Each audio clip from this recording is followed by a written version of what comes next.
Como estábamos revisando antes de vacaciones, bueno, ustedes hicieron toda una estructura, un proyecto para una campaña de corte social. Ya les había dejado yo un video explicativo en YouTube y les dejé la liga en la plataforma académica para que pudieran ver este video y entendieran un poquito mejor de qué trata una campaña de corte social. Ahora, para que podamos entender mejor todo este asunto, necesitamos comprender también el lenguaje que se utiliza en el marketing de este tipo, de corte social específicamente. Ustedes están haciendo una campaña publicitaria, porque es publicidad, pero no están vendiendo un servicio, no están vendiendo un objeto, pero sí están vendiendo algo, que es una idea, la idea de utilizar mejor la energía en casa. Ahora, el lenguaje utilizado en los medios publicitarios básicamente parte de algo que se llama préstamos lingüísticos. Si ustedes se dan cuenta, en el título dice extranjerismos y publicidad, porque necesito que entendamos de dónde partir respecto al discurso que ustedes tienen que manejar en su cartel, en el cartel que van a realizar como siguiente proyecto y que se entregará a finales de la semana, el día viernes. De dónde partir para poder mover su cartel, mover su campaña en los medios sociales, en las redes sociales como Instagram o Facebook, por ejemplo. En ese sentido, la mercadotecnia digital de corte social requiere básicamente de un lenguaje especializado que permite, en general, repito, circular la publicidad del tipo que sea en estos medios. Este tipo de lenguaje hace mucho, pero mucho uso de lo que nosotros conocemos como préstamos lingüísticos, lingüísticos que viene de lengua. Préstamos es básicamente que se nos da algo que no es nuestro. En este caso, vamos a definir los préstamos lingüísticos de manera muy simple como expresiones de un idioma que se adaptan a otro. En este caso, del inglés, en su mayoría, hacia el español, porque también hay que notar, que identificar que la mayoría de estos préstamos que se utilizan en el marketing digital son términos de la lengua inglesa. Hay una clasificación muy básica que es la que yo quiero que ustedes conozcan, y esta clasificación la dividí en tres partes. Extranjerismos en general, cenismo y calco semántico o calco. Puse calco semántico, que es el término completo y correcto, pero el calco es un calco semántico y ahorita vamos a entender por qué.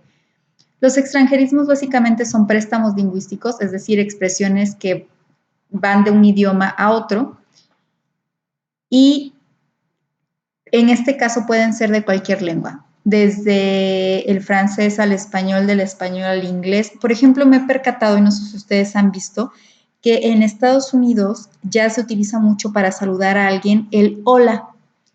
No tanto el hello o el hi, sino el hola. Lo utilizan de manera muy cotidiana, sobre todo en las zonas, por supuesto, donde hay más migrantes o extranjeros de habla española en Estados Unidos, pero se utiliza mucho más ahora el hola en algunas zonas que el hi o el hello. Entonces, ese es un extranjerismo, es una palabra del español que adoptaron como préstamo un país extranjero, en este caso Estados Unidos. Ahora, tenemos dos tipos de extranjerismo, básicamente los adaptados y los no adaptados. Los extranjerismos adaptados son aquellos que hacen uso de la palabra, pero se modifica la estructura de la palabra, la morfología de la palabra. La morfología es la estructura de la palabra para poder escribirla y pronunciarla de forma mucho más fácil, es decir, castellanizándola en el caso del español. Por ejemplo, boicot, que en realidad el término debería de escribirse de esta manera, se escribe así originalmente, pero en español nosotros lo escribimos así y suenan igual, pero se escriben distinto. Nosotros lo adaptamos y ponemos boicot, incluso quitamos la Y y quitamos una T. Ahora, champán. Este término también está adaptado, es un extranjerismo que nosotros escribimos champán de esta manera y así lo pronunciamos, incluso le ponemos un acento. Está castellanizado completamente el término.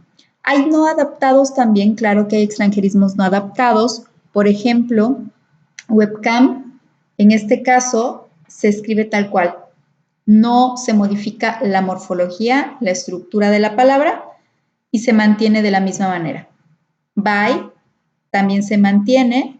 De hecho, lo utilizamos de manera cotidiana también. Muchas veces cuando nos despedimos por teléfono, por videollamada, en persona, en lugar de decir adiós, decimos bye.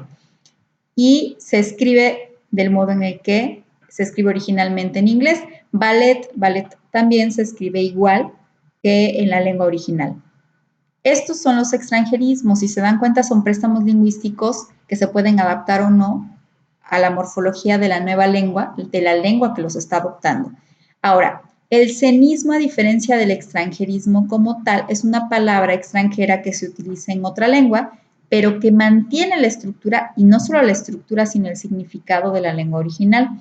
En este caso, en el caso del cenismo, no se adaptan, no son adaptados los términos. Vienen de la lengua original tal cual, así se quedan y así se escriben y así se pronuncian. Software es un ejemplo. Software se escribe de la misma manera, no se modifica el modo de escritura y se pronuncia como se pronunciaría en la lengua original, en este caso inglés. Online pasa lo mismo con online, no se modifica la escritura de la palabra y se pronuncia como se pronunciaría en inglés. Copyright también lo mismo, se mantiene la escritura original y se pronuncia de la manera en la que se pronunciaría en su idioma original. Entonces, el cenismo, a diferencia del extranjerismo, no se adapta, mantiene el significado original, pero además no se adapta a la escritura o a la lengua de la, que adopta estos términos. Y por otro lado tenemos los calcos. ¿Por qué se llaman calcos semánticos? Semántico es significado. La semántica estudia el significado de una expresión, de una palabra, de una raíz, de una oración, etc. Es un calco porque es lo mismo cuando tú calcas algo, ¿no? Cuando decimos calca este dibujo, ponemos el dibujo abajo de una hoja transparente arriba y empezamos a repetir la imagen que tenemos abajo. Lo mismo pasa con las palabras. Los calcos son préstamos de otra lengua a modo de traducción literal, es decir, se traducen de manera literal, es decir, el significado de la palabra original, de su idioma original, permanece. O copia, o como copia de la estructura de una palabra o expresión. Por ejemplo, mouse. Nosotros utilizamos mucho la palabra mouse, pero de repente también hubo como un boom justo después de que llega como esta etapa tecnológica de las computadoras y demás a México, y empieza a utilizarse mucho el término ratón, el ratón, ¿no?, de la computadora. Entonces, ratón se utiliza como es un calco lingüístico donde significa mouse significa ratón y nosotros en nuestra lengua lo utilizamos como ratón. Servidor de server, que si se dan cuenta, server prácticamente nosotros no lo utilizamos, sino servidor lo utilizamos en español. Son términos que surgen en inglés, que nosotros tomamos del inglés, pero las traducimos, las decimos en español. Y net, por ejemplo, net, que surge también, que viene, este término viene del inglés, nosotros difícilmente vamos a decir net, a menos de que esté relacionada con otro término como internet, ¿no? Pero en este caso net, nosotros en lugar de decir net decimos red. Entonces tomamos el término de la lengua original, pero nosotros lo traducimos literalmente, tal cual, y le decimos de esa manera. Entonces, en lugar de decir net, decimos red, en lugar de decir mouse, decimos ratón, en lugar de decir server, decimos servidor. Todos estos son préstamos lingüísticos. Tenemos muchos, hay muchísimos préstamos lingüísticos, palabras adoptadas de otros idiomas, no solamente del inglés, Pero ¿por qué más del inglés? Pues porque lo tenemos a un lado, ahí arribita de nosotros, y porque básicamente muchos de los términos que se utilizan, repito, en la mercadotecnia o marketing son o provienen del inglés. Ahora, para que ustedes puedan circular su campaña, pues deben de conocer estos términos, como cuáles, influencer.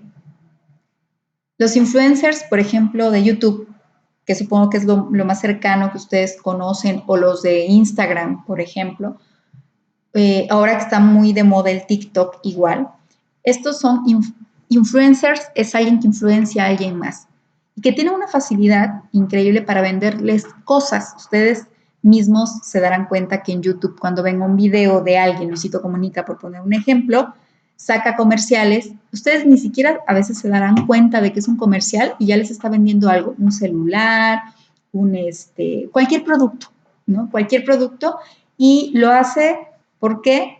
Porque conoce cómo vender dentro del mercado o de los clientes potenciales que tiene, sabe cómo vender el producto. Para poder saber cómo vender el producto hay que conocer el lenguaje mercadológico, saber vender. Entonces, hay términos como influencer, que son extranjerismos, como trending topic, sobre todo en Twitter, ¿no? Se utiliza mucho para hablar de un trending topic, es un tema destacado, pero no decimos tema destacado, o no decimos un destacado, sino que decimos trending topic. Ese es un extranjerismo que básicamente no está adaptado. Influencer tampoco está adaptado. Followers, los seguidores. En el caso de seguidores es un poco calco, es un calco semántico porque nosotros decimos followers, que significa seguidores, o follower, que significa seguidor, y lo utilizamos en español, aunque este término viene del inglés, nosotros lo utilizamos con con la traducción literal. Clic, por ejemplo, dale clic derecho. Esa, por ejemplo, ese sería un cenismo. No, es una palabra del inglés que mantiene la estructura y el significado original de su lengua, clic. Realmente no tenemos un término en español que podamos traducir como clic, ¿no? Dale un qué, ¿no? Ese sería un cenismo. Otro, por ejemplo, email,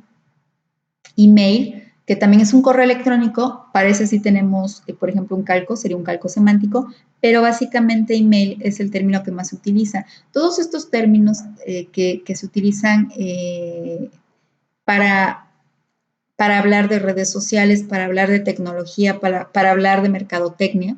Son términos, repito, que vienen de otros idiomas y que se conocen como préstamos lingüísticos, que pueden ser extranjerismos, cenismo o calco semántico. Ahora, dentro del trabajo que ustedes van a realizar, que es este cartel que tienen que elaborar, que de hecho ya tienen gran parte. ¿Por qué? Porque ya les había pedido yo un logotipo o un emoji, ya les había pedido una frase que identificara su campaña, y dentro de la actividad del cartel les estoy pidiendo por lo menos 5 formas de ahorrar energía en palabras clave. Entonces, ustedes ya para este punto, de hecho, ustedes conocen los términos que se utilizan en las redes sociales porque son los usuarios de las redes.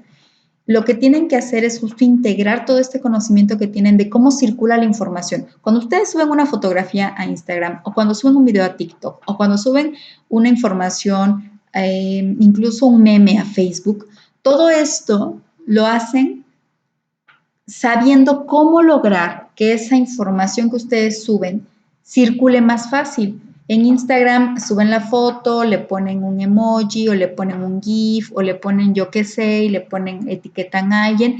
A esa persona que etiquetan ve la foto, la replica, la comparte y demás. Ustedes saben cómo utilizar las redes. ¿Qué necesito que hagan? Que ese lenguaje que ustedes conocen les permita hacer un cartel que sea circulable, que ustedes sepan que ese cartel puede circular a través de las redes sociales, que es entendible para la gente, que se comprende, que es fácil de comprender, que es fácil de entender, que es fácil de ubicar por los colores, por la imagen, por los conceptos y que va a poder ser fácil que se empiece a compartir en las redes. Eso es lo que yo necesito que ustedes hagan. Por eso la importancia de conocer el lenguaje mercadológico. ¿Ok? Entonces, esto en general, básicamente, es el tema del que les quería hablar porque me parece muy importante que, repito, conozcan el discurso mercadológico antes de que podamos circular su campaña con energía. Por otro lado, les recuerdo que la campaña con energía tiene que ver o es una campaña de corte social, insisto. ¿Por qué insisto mucho con esto? Porque no es una campaña publicitaria cualquiera, no están vendiendo un producto, no están vendiendo una pasta de dientes, no están vendiendo un jabón, no están vendiendo un detergente, no están vendiendo, no están vendiendo tampoco un servicio, clases de guitarra, de inglés, están vendiendo una idea, están vendiendo la idea de que si tú ahorras energía o si haces buen uso de la energía, las cosas van a mejorar para todos. Entonces es una campaña de solidaridad también. Y además es importante que ustedes consideren que el impacto de esta campaña debe de extenderse básicamente al público meta. Y su público meta, el que les pedí que fuera su público meta, es el público o la familia y los compañeros de la escuela. Entonces, esta campaña es una campaña para la escuela, que la vamos a hacer virtual porque definitivamente ahorita no podemos hacerla de otra manera, pero es importante que ustedes hagan o den este primer paso para que conozcan cómo la publicidad no solamente puede ser una publicidad de objetos y servicios, sino también una publicidad de corte solidario, de corte social, como esta que ustedes están realizando.